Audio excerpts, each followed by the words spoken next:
Hey, what's going on there, Dice Rolls? Paul here, and I'll be your DM for a little while. And today I want to talk about the Game Master's book of Traps, Puzzles, and Dungeons. This is the third in a series of the Game Master's book of. I've already done videos for the non-player character and for the random encounters. Both of these books are fantastic. They are great to have in your library. This one is equally as good. We're going to do a little walkthrough, and I'll kind of show you what all's in there. But before we jump into that, if you're brand new to the channel, thank you so much for being here. Appreciate you being a part today. Be sure to click that subscribe button down there, and you get videos like this in your inbox on a regular basis. And so let's go ahead and jump into it. Let me go ahead and show you about Traps, Puzzles, and Dungeons. All right, so here we are, the Game Master's book of Traps, Puzzles, and Dungeons. Familiar names on here you may recognize, which is Jim Davis and Jonathan Pruitt. They write the foreword, and they're part of WebDM. They have a great channel going into DM advice and all that kind of good stuff. But let's go ahead and jump right to the first item here. Now, all of these books have adventures in them. They have one-shots in them. So you're talking about nine adventures total between the three books. There's 1 through 5, 6 through 10, 7 through 12. So you have some lower ones, level adventures and a higher level adventure. And this is the Spire in the Scab. After braving a town-shaking earthquake and fondue tsunami, the party must leap into action to save the denizens of a sleepy mountain hamlet from an ancient buried evil. I've read through it. It is very good. I hope to run it myself. The second adventure you have here is Pick of the Litter. The party is invited to participate in a race against some of the realm's most powerful heroes on behalf of a young sphinx hoping to be named Divine Guardian. You see that's 6 through 10.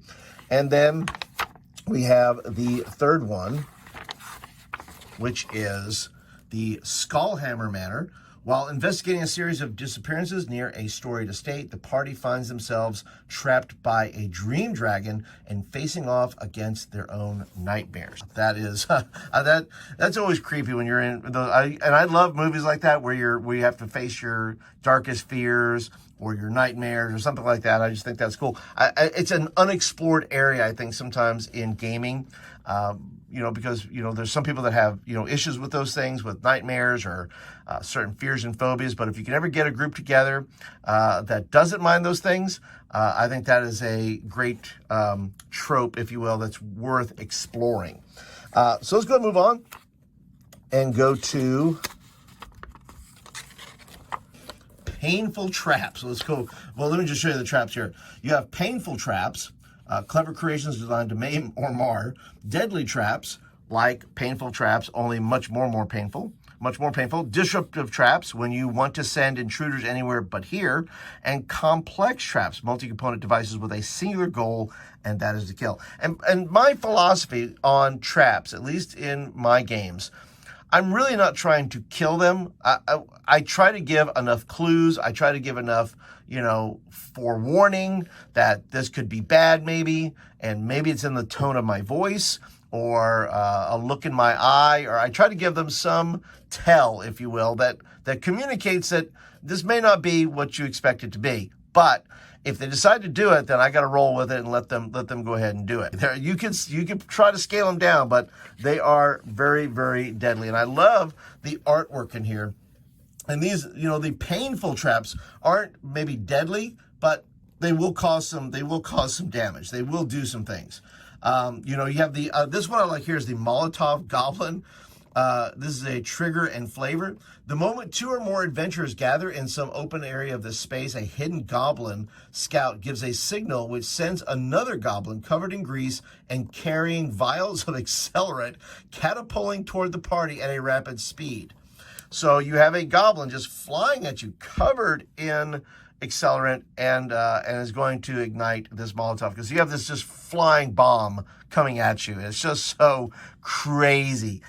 Players will go nuts when they see this thing coming at them. And once again, it may not kill them, but it could certainly cause some damage, and then they'll think twice maybe there might be some more goblins out there that are ready to be launched at you. But yes, all of these traps are damage-wise are pretty fun to run. But I also like the fact that they include things like, investigating, disarming. They give you all the kind of clues and tips to be able to move, help your players, facilitate that. And so I can't go through all of these, but at least you have an idea of all the different kinds of things you get here. The disruptive traps, which some of these are I like, which they shrink you down. There's like these runes in a hallway, and they actually, if you don't succeed in all 3 of your rolls, it winds up shrinking you to like the size of a rat, which I find to be compelling. And then portals and things that just kind of mess things up. And you go through a portal, and then you're on one side of the dungeon, somebody else is on another. Yes, split the party. Now, let's go ahead and move over here to puzzles. This has rhymes and riddles, ciphers, gateway puzzles.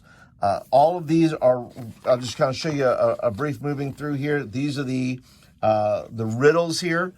Here's some ciphers, so you can put together a cipher. These are great for handouts, to kind of create something where they can write these things out and be able then to solve them. And then gateway puzzles. This one here, 9 lives. The party must determine the connection between simple deck of cards, and an unlit brazier, and the charred corpse of a cat. It says, in the middle of this room is an unlit bronze brazier. As you look within it, you see the burnt black corpse of a cat. Under one of its paws is a small package about the size of your hand, wrapped in leather and knotted with twine. A character who unties the twine to open the package finds a standard deck of playing cards. Once again, that's a great physical thing that you can give your players then. The deck is complete, though organized randomly, containing 13 cards of each suit: hearts, clubs, diamonds, spades, as well as 2 joker cards.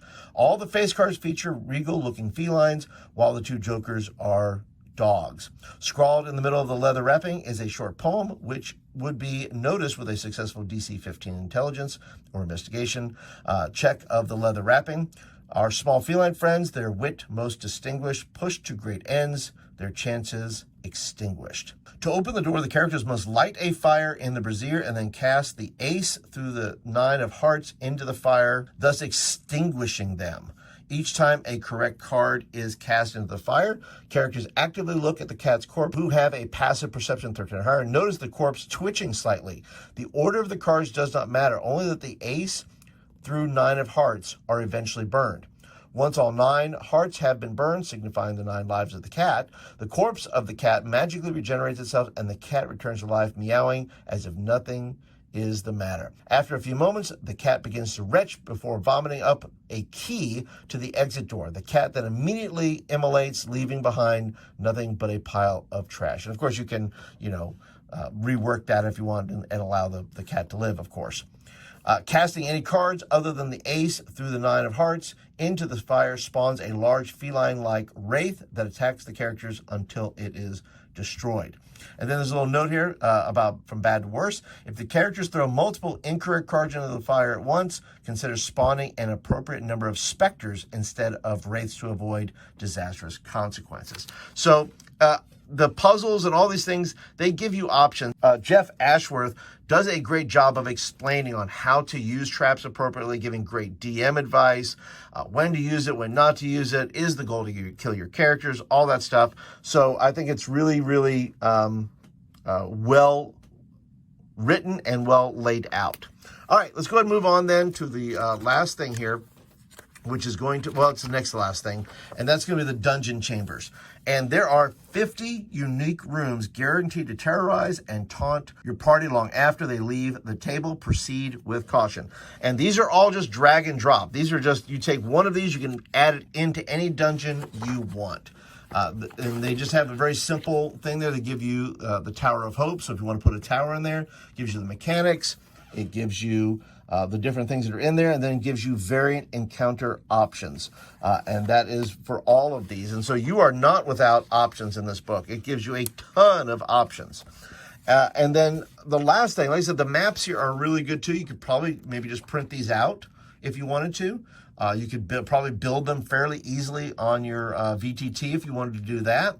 But all of these are just well laid out, and you can drag and drop those into any adventure you want to, or string them together and make your own little dungeon if you want to. And then in the back here, as with the other 2 books, is the random selector. So you can simply roll and decide, if you want to do something just completely random, you can use the Painful Traps 1, Painful Traps 2, Disruptive Traps, one or two complex traps, and you can kind of go from there. I like to choose mine, but listen, if you're in a bind and you just want to roll something up and your players are down for it, why not? Just go ahead and go for it. All right, so you can see why having all three of these books, and by the way, all three are usually about $20 to $22 on Amazon, and I'll put a link down below that if you're interested in these books at all, go ahead and grab them up because they make a great addition to just finding something and plugging it in, whether it's an NPC or a trap or a dungeon, whatever it is, you have it right there. I mean, you can Google forever, or you can just go to your shelf and say, I want one of these. I'm going to drop it in wherever it is I need it. All right, and that's it for today, guys. Thanks so much for being here. Tell me in the comments below, do you like Traps, Puzzles, and Dungeons book? Is that something that's interested to you? Are you the kind of DM that is a little bit more deadly than others? I would like to know that as well. I tend not to be, but that's just me. But you tell me in the comments below, what do you think about putting traps in your games? And do you kill more characters than you really like to? So, all right, well, that's it for today, guys. Thank you so much for being here, and I'll catch you guys in the next video.